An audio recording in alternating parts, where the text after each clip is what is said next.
Bienvenidos a D-News. Somos Latinoamérica. Soy Magali Schwartzman desde Buenos Aires, Argentina, y estas son las principales noticias.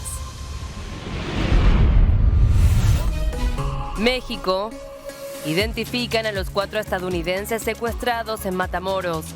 La Casa Blanca aseguró que el Departamento de Seguridad Nacional está coordinando con el gobierno de López Obrador para hacer que los responsables rindan cuentas ante la justicia.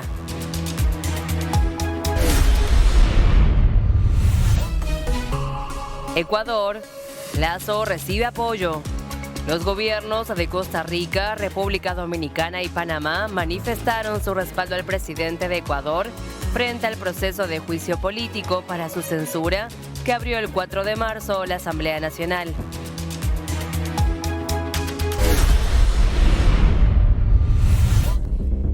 México.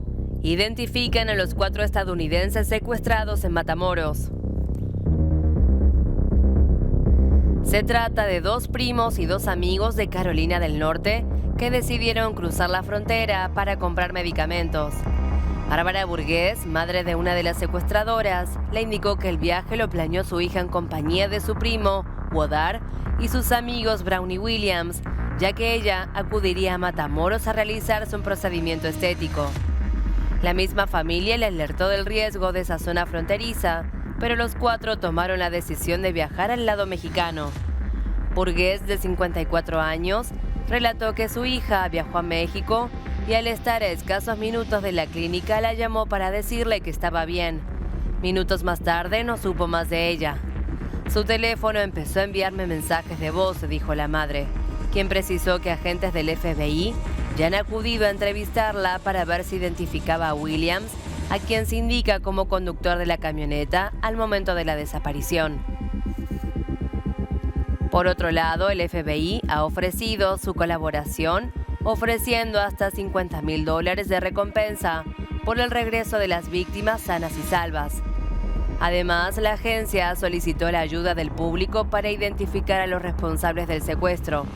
El FBI mantiene contacto con Andrés Manuel López Obrador y también está trabajando de cerca con Rosa Isela Rodríguez, titular de la Secretaría de Seguridad y Protección Ciudadana de la Ciudad de México.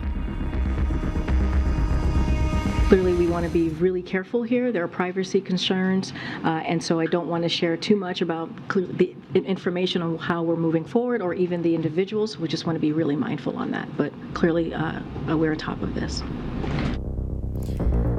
Asimismo, el embajador de Estados Unidos, Ken Salazar, se reunió en el Palacio Nacional con el presidente Andrés Manuel López Obrador ayer. Según lo trascendido, los ciudadanos estadounidenses cruzaron la frontera para adquirir medicamentos cuando fueron secuestrados en Matamoros, Tamaulipas. Las víctimas fueron arrestadas por el asfalto hasta ser subidas a la parte trasera de una camioneta blanca, en un hecho que ocurrió a plena luz del día. Hasta el momento no hay información acerca de los secuestradores.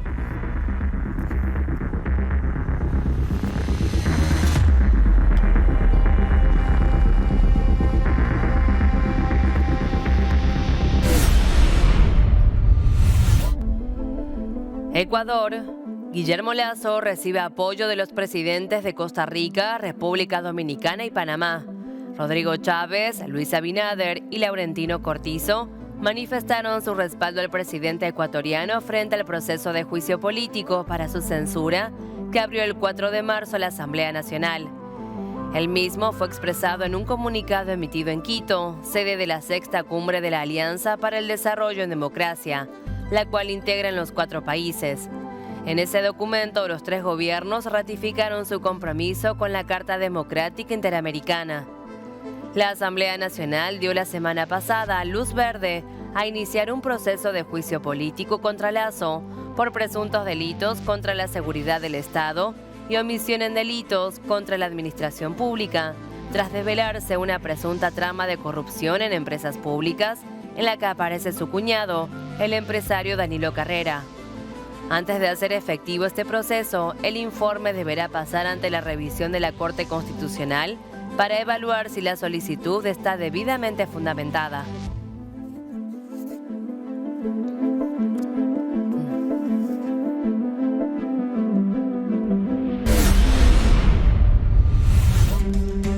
Chile, vuelven las protestas estudiantiles. El subsecretario del Interior de Chile, Manuel Monsalve, advirtió que las protestas de estudiantes que se esperan desde el inicio de esta semana, con la convocatoria a un mochilazo estudiantil para el jueves, entre otras cosas, los estudiantes exigirán mejoras en infraestructura, alimentación y proyectos educativos. El funcionario remarcó que las manifestaciones deberán realizarse en el marco del orden público y que de no ser así, Carabineros tendrá que actuar para recuperarlo. Para asegurarse de esto, el gobierno va a desplegar 8.000 policías a lo largo del país y 3.000 de ellos estarán en Santiago. El objetivo, por supuesto, es que no se bloquee ninguna arteria de importancia para el flujo de tránsito en el inicio de la actividad tras el receso vacacional. También habrá un aumento del 35% en la flota de buses del transporte público y más trenes en el metro. El subsecretario de Transporte, Cristóbal Pineda, analizó estas medidas asegurando que acá no hay espacio a la improvisación. En ese sentido, es un proceso que es gradual.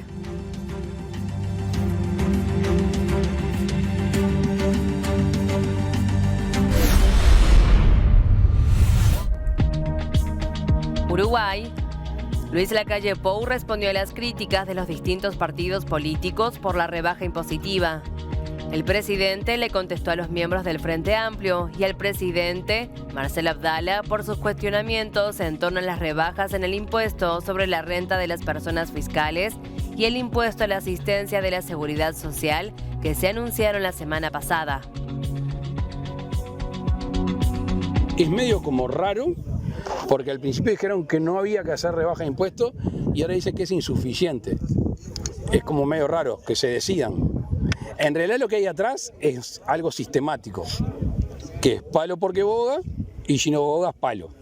Están en su derecho, obviamente lo comparto. Nos movemos por un lado, nos pegan, nos movemos por el otro, no nos pegan. Es como que ya una reacción inconsciente, ¿no? Inconsciente, no de inconsciente, inconsciente que no se piensa, es automática, por decirlo de alguna manera. Pero bueno, póngase a pensar en un policía, una maestra, un sanitario, un funcionario de la salud que tiene que pagar IRPF, que tiene hijos, que tiene que pagar un alquiler, que ahora va a pagar o menos o no va a pagar.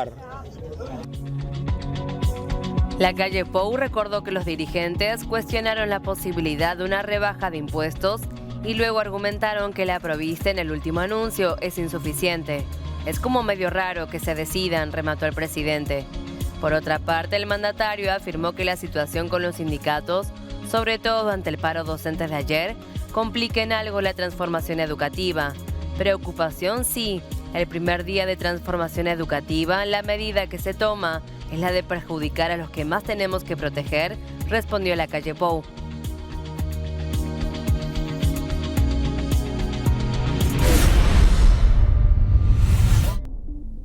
Inicio de conversaciones entre Ecuador y República Dominicana para un eventual acuerdo sobre producción de gas y petróleo. El presidente Guillermo Lasso recibió el lunes en Quito a su homólogo dominicano Luis Abinader durante la sexta reunión de la Alianza para el Desarrollo de la Democracia. Con el objetivo de evaluar la repotenciación del campo Amistad de gas natural para incrementar el suministro de este recurso en beneficio del desarrollo sostenible de ambas naciones.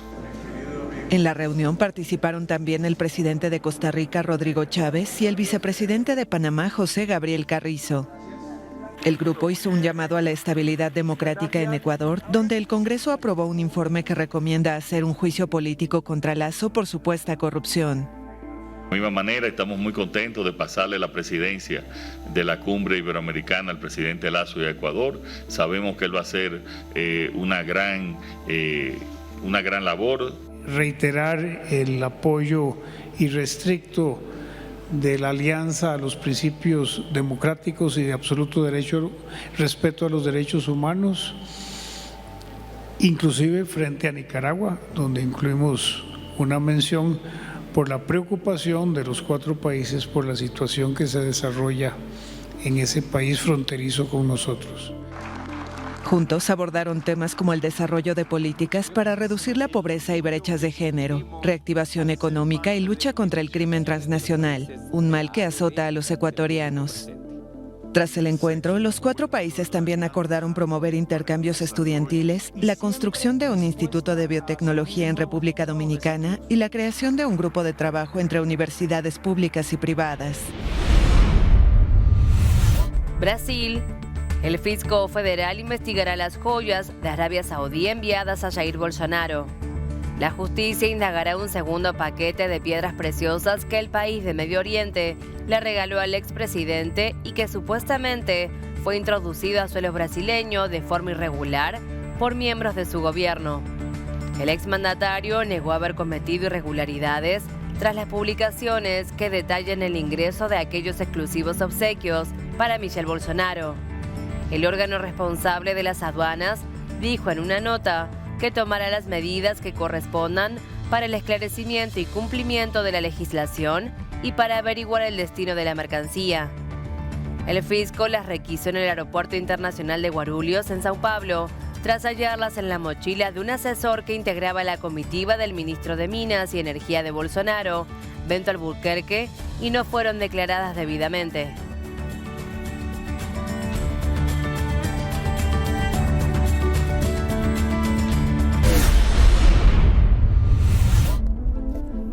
Perú. Aumenta a 6 la cifra de militares muertos en el río Ilave.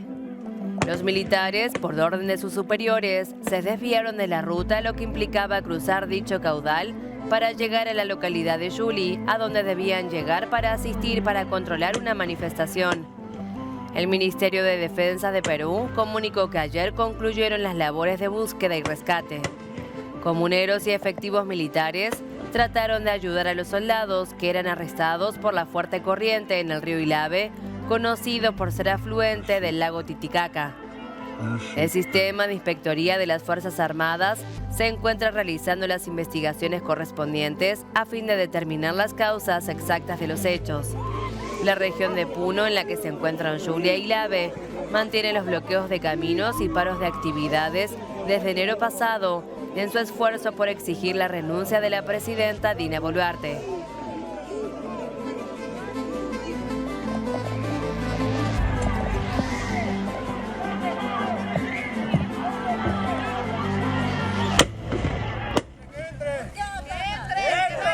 Seis militares murieron ahogados en un río cuando intentaban escapar de manifestantes que los atacaron en la región de Puno, al sur de Perú. El Ministerio de Defensa reportó el lunes el hallazgo de los cuerpos de los uniformados, quienes eran miembros de una patrulla que desapareció el domingo en las caudalosas y heladas aguas del río Ilave, cerca de la frontera con Bolivia. Las autoridades difundieron un video en el que 15 militares que pudieron escapar narran lo sucedido. Soldado Vilca, el motivo que cruzamos el río fue, no teníamos otra escapatoria para ningún lado. Era un aproximado de 800 a 900 personas que nos rodearon ya prácticamente. Nos empezaron a tirar piedras y todo.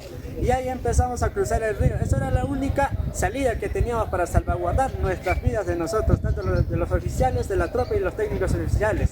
Y al momento de cruzar el río, insistieron en tirarnos piedras, de todo prácticamente. La patrulla de militares se trasladaba desde Ilave hacia la ciudad de Juli, también en Puno, donde el sábado estallaron enfrentamientos que dejaron más de una decena de heridos, entre civiles y militares, y una comisaría incendiada. La región de Puno es epicentro de las protestas contra el gobierno de la presidenta Dina Boluarte, quien sustituyó en diciembre pasado al encarcelado exmandatario Pedro Castillo. 53 personas, incluidos los 6 soldados, han muerto en las movilizaciones y los choques con la fuerza pública, según datos de la Defensoría del Pueblo. También se han registrado 1.300 heridos, casi la mitad de ellos uniformados. Paraguay. El expresidente Fernando Lugo recibió el alta en Argentina y se espera su retorno al país. El exmandatario se encuentra en proceso de rehabilitación tras el accidente cerebrovascular que sufrió en agosto del año pasado. Hoy es un gran día, escribió el senador Miguel Kencho Rodríguez del Frente Guazú. Acompañamos esta decisión del equipo médico que lo acompañó en su proceso de recuperación y lo esperamos pronto en nuestro querido Paraguay, culminó su mensaje el miembro de la Alianza de Movimientos de Izquierda que lidera Lugo. El senador aseguró que en la casa del exgobernante se llevan a cabo unos trabajos de adecuamiento para que pueda seguir su trabajo de rehabilitación. Rodríguez estuvo sentado junto a Lugo el pasado jueves, cuando participó de forma virtual desde la clínica en la provincia de Buenos Aires en la primera sesión del año del Senado de Paraguay. Lugo, de 71 años, encabeza la lista de candidatos al senador por el Frente Guasuñe-Monjeta para los comicios generales. El exgobernante sufrió la ACV en agosto de 2022 y fue trasladado el 7 de septiembre del año pasado a Argentina para su rehabilitación.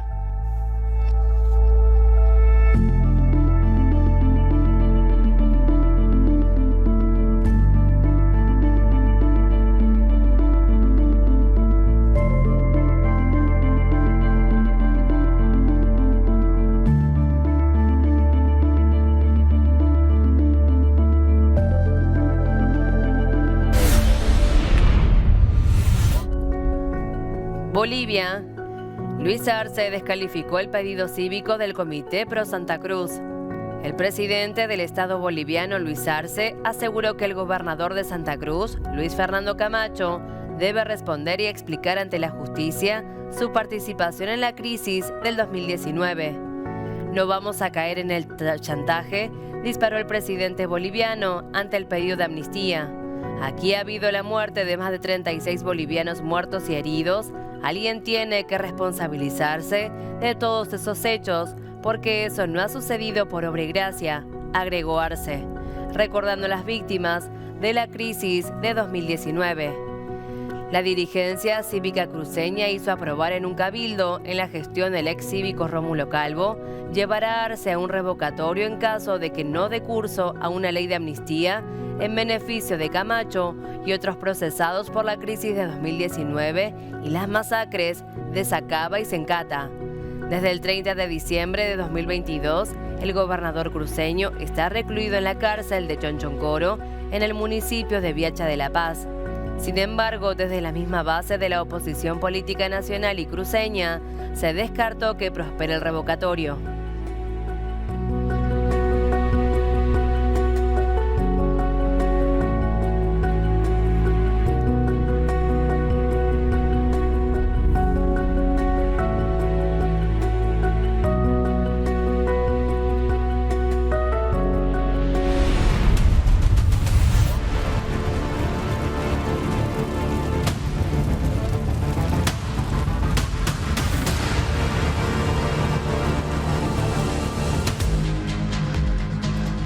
Otra tormenta de nieve atravesará Estados Unidos esta semana. Una nueva y enorme tormenta invernal cruzará la nación esta semana. Se esperan intensas nevadas en un estrecho de 2.900 kilómetros de largo desde el norte de la zona de las planicies, que incluye estados como las Dakotas, Montana, Wyoming y Nebraska, en dirección al noreste para desembocar en el Océano Atlántico. La alerta de mal tiempo por tormenta de invierno arrancó en las Dakotas, donde se espera que el tráfico aéreo se vea afectado. Para las ciudades de Bismarck en Dakota del Norte, Minneapolis en Minnesota y Green Bay en Wisconsin, hay advertencia de congelación y hielo. El hielo es particularmente peligroso para el tráfico vehicular por el riesgo de resbalarse, causando accidentes viales. La región del centro del Atlántico ya comenzó a ver tormentas y nevadas, intensificándose con el correr de las horas. Las heladas podrían llegar hasta estados como Nueva Jersey y Nueva York. Varios sistemas de tormentas de invierno han afectado diversos estados las últimas semanas, dejando un saldo de 13 personas fallecidas entre el sur y el noreste del país. California ha visto un invierno con mucha nieve, como no había pasado en décadas, y según el pronóstico seguirá nevando esta semana en las zonas altas del gran estado del oeste.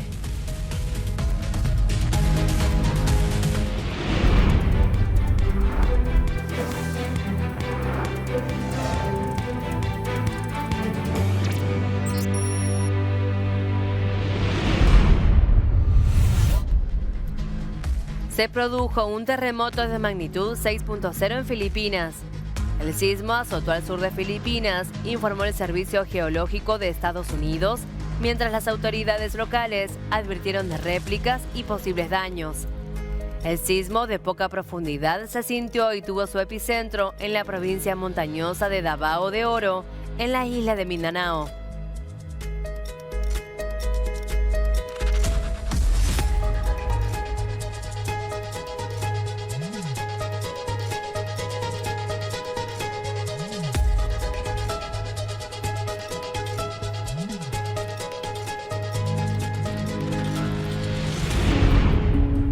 Chile comenzó su segundo proceso para cambiar su constitución. Ayer los 24 delegados chilenos se reunieron oficialmente y constituyeron la mesa directiva. Mañana comenzará formalmente la redacción del proyecto de Carta Magna, que luego será entregado al Consejo Constitucional, que contará a su vez con 50 representantes elegidos de forma paritaria por la ciudadanía el próximo 7 de mayo. Estos últimos deberán entregar en noviembre el borrador de la nueva Constitución, que será sometido a plebiscito en diciembre. Además de los expertos designados, el legislativo también nombró 14 árbitros en lo que se denominó como Comité Técnico de Admisibilidad, que mediarán cuando no se llegue a consenso en el proceso de redacción. Las diferencias con el primer proceso son evidentes, principalmente en lo que respecta a la participación de los políticos. La primera vez se optó por dejar todo en manos de la ciudadanía, que se inclinó por independientes de izquierda. Aquel primer borrador fue rechazado en el plebiscito del 4 de septiembre de 2022. En el mismo se abarcarán temas como la plurinacionalidad, la legalidad del aborto, la protección medioambiental y otro conjunto de reivindicaciones.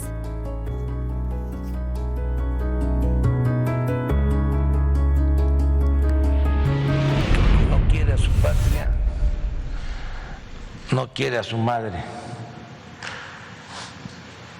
porque estos siempre están denostando a México para sacar raja electoral. Andrés Manuel López Obrador rechazó la propuesta para combatir al narco con ejército de Estados Unidos.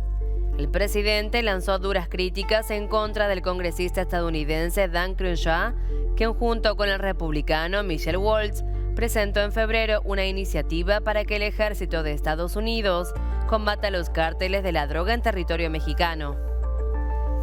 El mandatario acusó que la iniciativa busca utilizar la fuerza militar estadounidense para intervenir en la vida pública de México con la excusa del combate al narcotráfico.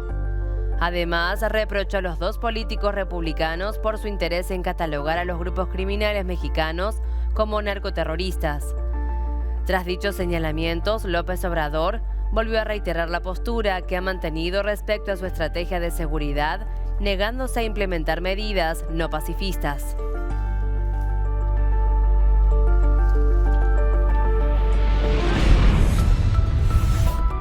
Estas son las noticias económicas del día.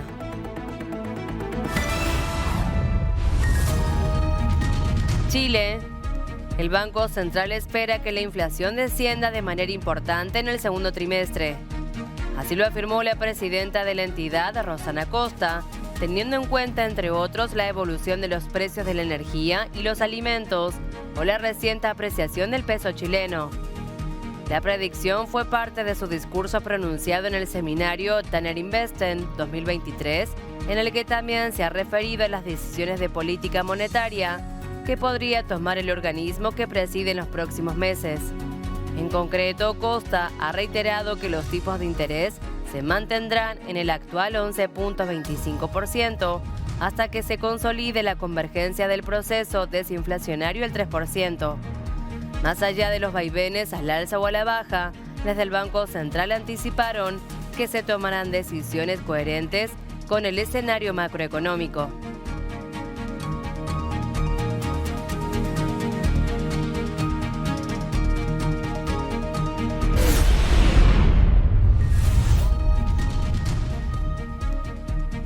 Brasil lanza un proyecto piloto para implementar una criptomoneda. el Banco Central lanzó un proyecto piloto destinado a crear una versión tokenizada del real y que previsiblemente se pondrá a disposición del público a finales de 2024. La misma será emitida por el Banco Central de Brasil y su valor será igual al del papel moneda. El proyecto piloto comenzó con la puesta en marcha de una plataforma para realizar transacciones simuladas de títulos públicos entre el Banco Central y un grupo reducido de instituciones financieras que todavía no han sido seleccionadas. En el documento, el Banco Central constata que el uso de criptomonedas presenta una tendencia creciente en el mercado y señala que por la falta de una moneda respaldada por el emisor, las instituciones se han visto forzadas hasta ahora a usar las llamadas Starcoins.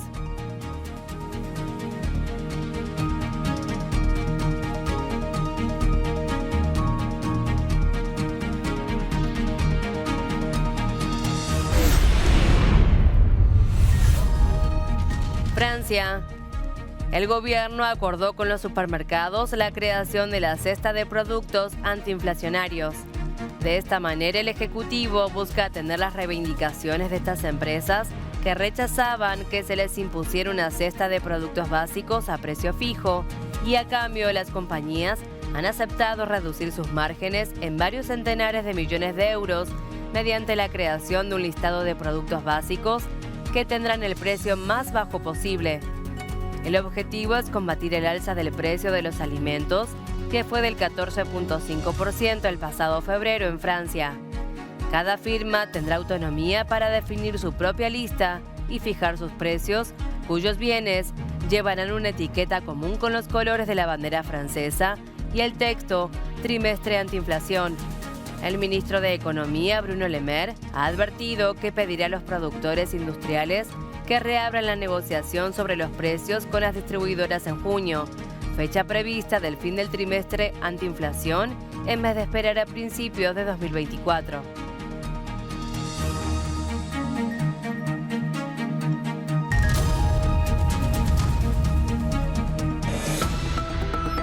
Estas fueron las noticias económicas del día.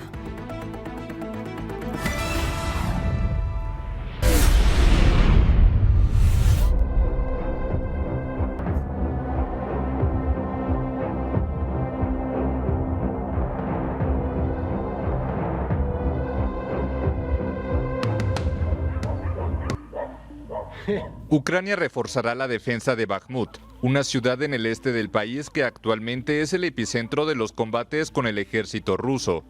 El gobierno del presidente Volodymyr Zelensky descartó el lunes una retirada de sus tropas a pesar del avance de los rusos, que en las últimas semanas han cortado 3 de las 4 rutas de suministro ucranianas, dejando como única vía de salida la que conduce más al oeste a Chasiv Yar. Algunos analistas cuestionan la importancia en el conflicto de Bakhmut, que antes de la guerra tenía unos 70,000 habitantes. Sin embargo, esta batalla ha cobrado un carácter simbólico y estratégico debido a su larga duración y a las grandes pérdidas sufridas por ambos bandos.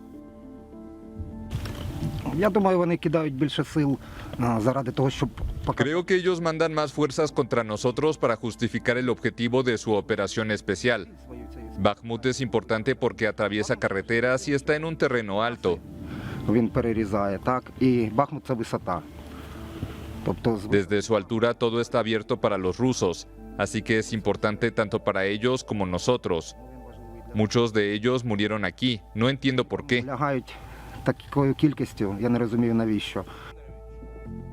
Por parte de los rusos, el jefe del grupo paramilitar Wagner, Yevgeny Prigozhin, acusó por segunda vez en menos de 2 semanas al ejército de no enviar munición suficiente a sus mercenarios. Prigozhin denunció que este retraso solo puede deberse a 2 razones: burocracia ordinaria o traición.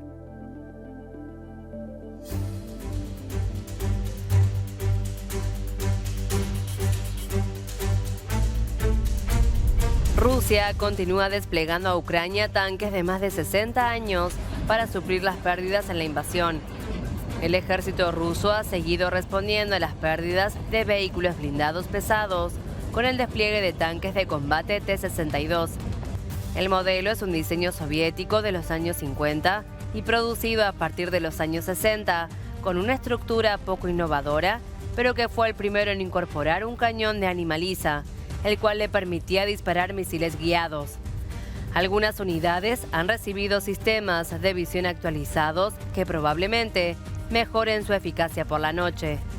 Según el Estado Mayor de las Fuerzas Armadas de Ucrania, Rusia ha perdido 3.423 tanques, 6.703 vehículos blindados de combate, 5.307 vehículos y tanques de combustible en Ucrania desde el comienzo de su invasión a gran escala el 24 de febrero de 2022.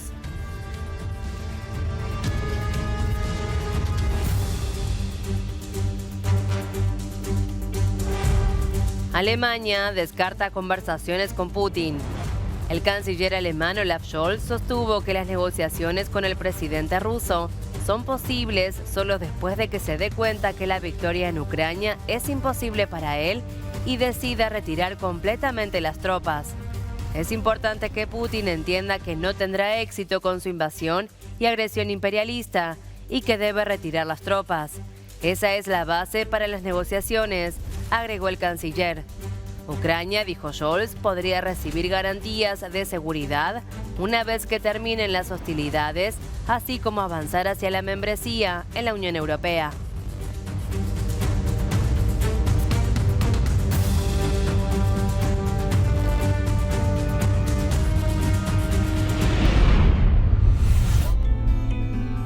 Bolivia. El gobierno reportó un incremento del 40% en los casos de COVID en la última semana. En su reporte semanal, el ministro de Salud, Jason Ausa, manifestó que en la 9ª semana del año se han registrado 1.020 casos a nivel nacional, unos 203 contagios, más que en los 7 días precedentes. La sexta ola se manifestó en diciembre pasado y tuvo su punto más alto, con más de 16.000 casos en la tercera semana de ese mes, para que luego se inicie un descenso sostenido con una tasa de letalidad controlada del 0.1%. Desde el comienzo de la inmunización, el país ha conseguido la aplicación de casi 16 millones de vacunas entre primeras, segundas y terceras dosis, además de componentes únicos y la llamada inoculación anual a mayores de 5 años, que conforman una población vacunable de más de 10.2 millones. El ministro señaló que la pandemia está prácticamente controlada, aunque acentuó que esto no significa que se descuiden las medidas de bioseguridad.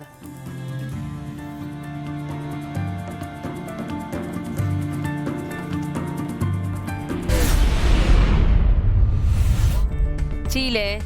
El Senado retoma el debate sobre el proyecto de ley para reducir la semana laboral a 40 horas. Tras las modificaciones hechas por parte del Ejecutivo, la Comisión de Hacienda volvió a tratar el proyecto de ley. El mismo podría ser votado en sala durante la segunda quincena de marzo. Entre las modificaciones más importantes del proyecto se encuentra la incorporación de nuevas medidas de flexibilidad que establece la posibilidad de que la jornada ordinaria de 40 horas se cumpla en un promedio de hasta 4 semanas, con un máximo de 45 horas semanales. En caso de que el trabajador esté sindicalizado, la empresa deberá contar con un acuerdo del sindicato para implementar esta fórmula. De esta manera, se va a permitir una negociación de manera colectiva entre empleadores y empleados.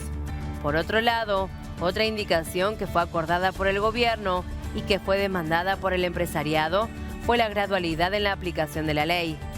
El actual proyecto propone un mecanismo de implementación de 5 años que, en detalle, si el proyecto comienza a regir este año, la reducción a 40 horas se va a completar en 2028. El plan completo establece que en 2024 se llegaría a 44 horas, luego en 2026 se pasaría a 42 horas y finalmente en 2028 terminaría por cumplirse la medida.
Nicaragua. La ONU denunció que los crímenes de lesa humanidad cometidos por la dictadura son generalizados y sistemáticos. Al presentar su primer informe sobre la situación del país, los expertos afirmaron que el delito de lesa humanidad de persecución es cometido desde las más altas esferas del gobierno. El documento, que investigó 159 casos y se realizó con entrevistas a 291 víctimas y testigos, documenta violaciones de derechos humanos, tales como ejecuciones extrajudiciales, detenciones arbitrarias, torturas que incluyeron violencia sexual o privación arbitraria de la nacionalidad, entre otros abusos. A la vista de estas violaciones contra personas opositoras, el grupo de expertos urgió al régimen de Ortega a poner fin de inmediato a los abusos y asegurar la rendición de cuentas de los responsables de ellos, garantizando la justicia para las víctimas. También piden la liberación de forma inmediata a todas las personas privadas arbitrariamente de su libertad e implementar las medidas necesarias para garantizar la separación de poderes en Nicaragua. Por otra parte, el régimen de Ortega clausuró todas las cámaras empresariales. El Ministerio de Gobernación argumentó que el Consejo Superior de la Empresa Privada no completó el proceso de convalidación de registro. Sus principales dirigentes formaron parte del grupo de presos políticos desterrados a Estados Unidos. La decisión del gobierno priva de personería prácticamente a todas las asociaciones empresariales del país y se suma a otras medidas del gobierno izquierdista de Daniel Ortega, que le han validado el aislamiento internacional. Entre los gremios cancelados se encuentran las asociaciones de exportadores de café, de productores agropecuarios, de la industria textil y confección, así como las cámaras de urbanizadores, de la construcción, de pesca, de microfinanzas, de comercio y servicios, de industrias y de turismo.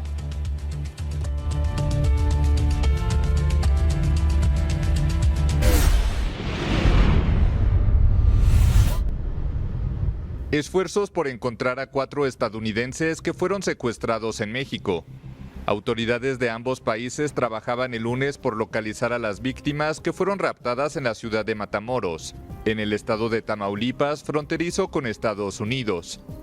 Una ciudadana mexicana murió durante el secuestro ocurrido el viernes pasado. El presidente Andrés Manuel López Obrador dijo que su gobierno está trabajando de la mano con el FBI. Sí, todo el gobierno está ahí trabajando. Los estadounidenses habían llegado el viernes a Matamoros en una camioneta con matrícula del estado de Carolina del Norte, según informó el FBI. Son personas de Estados Unidos que la información que tenemos cruzaron la frontera para comprar medicamentos en México, sí, y hubo una confrontación de grupos y fueron ellos detenidos. Matamoros se ha visto golpeada por la violencia vinculada con el narcotráfico y otras actividades del crimen organizado. Las carreteras de Tamaulipas están consideradas entre las más peligrosas de México y desde hace varios meses Estados Unidos mantiene una alerta para que sus ciudadanos se abstengan de viajar a ese estado.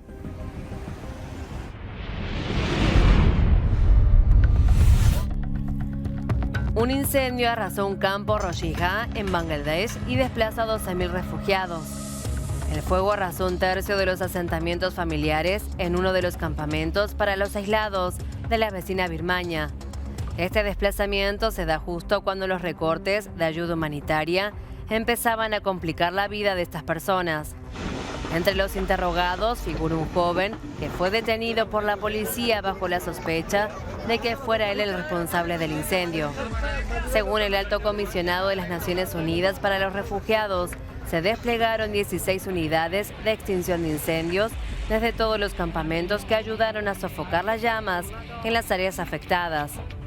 El responsable del parque de bomberos de la localidad, Emadul Jaque, explicó que el fuego se inició durante las primeras horas de la tarde y fue controlado unas 3 horas y media más tarde.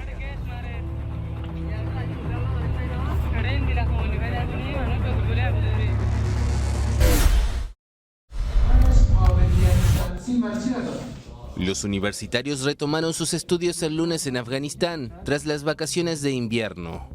Sin embargo, las estudiantes mujeres siguen vetadas por el gobierno de los talibanes, que volvieron al poder en agosto de 2021. Mi opinión personal es que por cómo está conformada la sociedad, si las niñas no reciben educación, la mitad de la sociedad estará paralizada. Así que la mitad de la sociedad tiene que salir de esta parálisis. Cuanto más progreso haya en una sociedad, mejor. Las niñas también son humanas. Sea lo que sea que amen o les guste, sea lo que sea que quieran llegar a ser en el futuro, deben continuar y deben estudiar en las escuelas o en la universidad. El gobierno talibán impuso la prohibición tras acusar a las alumnas de ignorar el estricto código de vestimenta para las mujeres y la exigencia de ir al campus acompañadas por un familiar masculino. Previamente, la mayoría de las universidades tenían entradas y aulas segregadas por género y solo permitían que las mujeres recibieran clases con profesoras femeninas u hombres ancianos. No teníamos ningún problema con que nuestras hermanas tuvieran clases segregadas de nosotros. Nuestra opinión era que aunque tuvieran que estudiar solas nos parecía bien. El año pasado estábamos segregados y ellas estudiaban.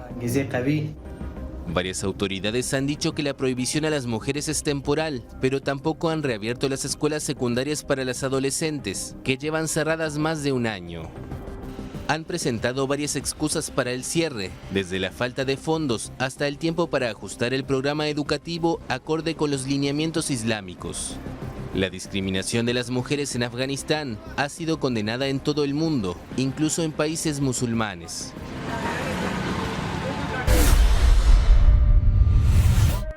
Estados Unidos. La esposa de Bruce Willis urgió a los paparazzis a que no molesten al actor. Emma Heming le suplicó que procurara mantener una distancia prudente con el actor y que además no le gritaran cuando lo persigan por la calle para tomarle una imagen. Según relató Heming, días atrás un grupo de fotógrafos intentó hablar con Willis, quien fue diagnosticado de demencia, cuando lo encontraron yendo a tomar un café con unos amigos en Santa Mónica, Los Ángeles. Esta manera de abordarlo podría generar una reacción adversa y contraproducente en el actor de 67 años. Por eso le rogó al reportero gráfico que eventualmente llegara a cruzarse con Bruce, que le deje su espacio, aún comprendiendo que el profesional está realizando su trabajo.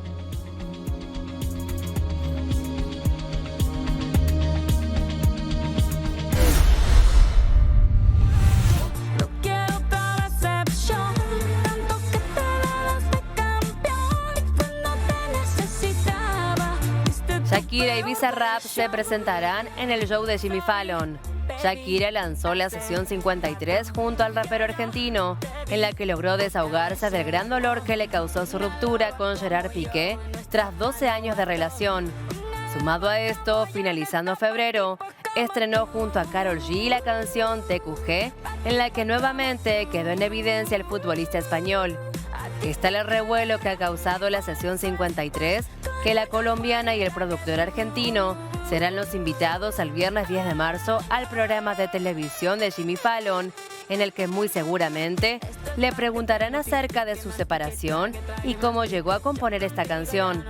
La confirmación a uno de los programas más vistos de la televisión estadounidense fue replicada por Shakira a través de sus historias, en la que señaló sentirse muy emocionada de formar parte de la lista de invitados, entre los que también se encuentran Lucy Liu y Damson Idris. Para la artista colombiana será la segunda vez en dicho reality, ya que estuvo en el set en abril de 2021. Para Bizarrap será una noche especial, no solo por ser su primera vez, sino porque será el segundo artista argentino en participar del show, luego de la actuación de Nicki Nicole en 2021.